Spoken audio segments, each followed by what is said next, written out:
Sabi ko, i-video ko ang pagluluto ko ng escabeche na pompano.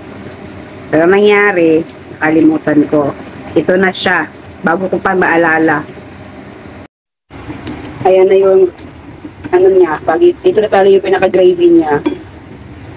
Ang ginawa ko lang gravy dito is black vinegar, ketchup, tapos oyster sauce, cornstarch, brown sugar, tapos yun, konting paminta, asin, gayon. Tapos may ginamit din ako dito na pickled garlic bulbs. Ayan. Ito yun, pickled garlic bulbs ginamit ko. At saka yung pickled water na ginamit sa pickled garlic bulb, sinama ko na rin dyan.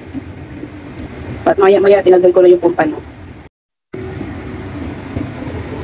Ayan, nilagay ko na yung pompano. Paing-ingin ko lang yan siya ng konti, mga 5 minutes siguro, na low fire para sumuot talaga yung sauce ng sweet and sour. Ayan, ako lang ang kakain nito. Hindi ako magdi-dinner, yan na yung pinaka-dinner ko. Kasama lang ako sa kanila sa restaurant, pero hindi ako kakain. Ayan.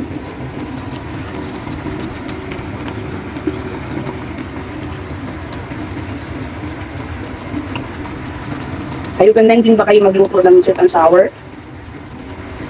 Mababang apoy lang, siguro mga 5 to 10 minutes, balik-balik ka rin para manuot-suot talaga yung sauce ng sweet and sour. So tara!